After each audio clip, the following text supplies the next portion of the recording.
So you've probably heard about the EB-5 investor visa, right? It's a pretty popular way to get a US green card. But here's the thing a lot of people don't realize. Getting that initial approval is only half the story. Today we're diving into the crucial journey that comes after your investment gets the nod, that 2-year trial period that really decides if you can make the US your permanent home. Let's get into it. Okay, so you've done it. You navigated the maze of paperwork, made that huge investment, and now your conditional EB-5 green card is finally in your hands. That's a massive milestone for sure. But what if I told you this is where the real test actually begins? That's right. Getting that card isn't the finish line. It's actually the starting line for a critical 2-year probationary period where every single promise you made as an investor is about to be put under a microscope. And this is the heart of it, right here. The 2-year conditional period. And you've got to understand, this is not a passive waiting game. It's an active verification phase, where the US government is making absolutely sure that your investment is delivering what it's supposed to. This is what they call a conditional green card. The US government is basically granting you this temporary 2-year status to say, okay, show us the proof. They need to verify 2 really key things. 1, that your money has been fully invested, and 2, this is the big one, that you're creating the jobs you promised. So what does life actually look like during these 2 years? Well, it comes with a pretty powerful set of rights and benefits, but also some very, very serious obligations. For the most part, life during this conditional period feels a lot like being a permanent resident. You and your family can live, work, and study pretty much anywhere in the US. You can travel, open bank accounts, get a social security number, the whole shebang. But, and this is a really big but, all of those rights are completely dependent on you fulfilling your side of the deal.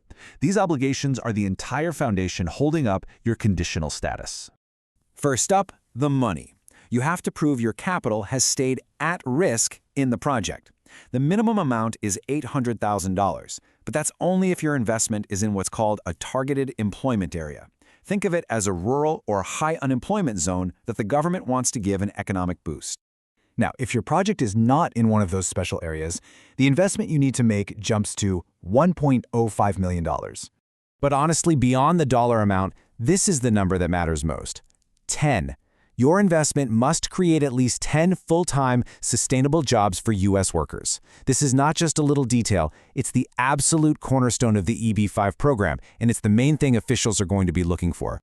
Okay, so let's say you've done it. You've kept your investment going and the project has created the jobs. So what's next? Let's look at how you officially get rid of those conditions and lock in your permanent status for good.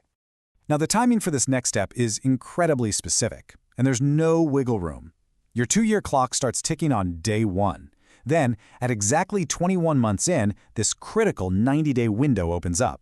This is your one and only chance to file to have your conditions removed before your status just expires. Just to be crystal clear here, you absolutely must file Form I-829, which is the petition by entrepreneur to remove conditions, within that 90-day window before your 2-year anniversary hits.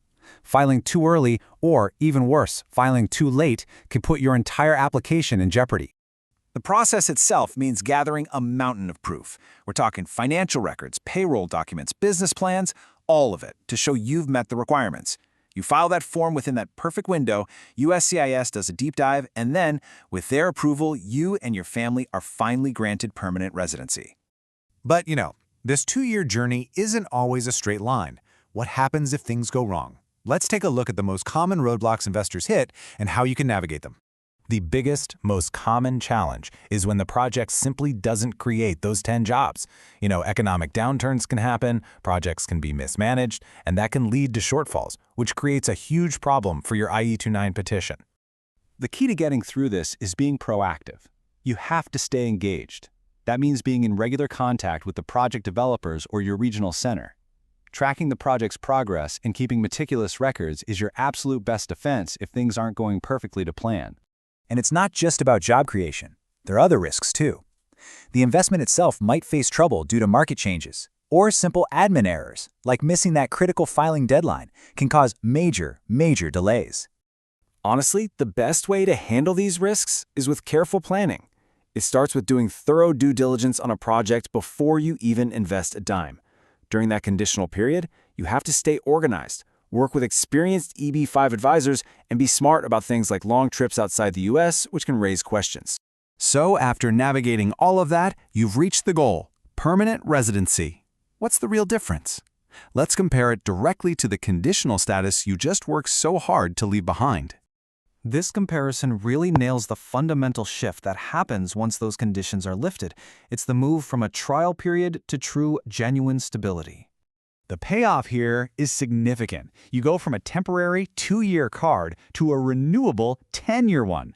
That constant pressure to prove your investment in the job creation numbers, that's gone. Your status is finally stable and permanent. And maybe most important of all, that 5-year countdown to being eligible for U.S. citizenship, it can now officially start.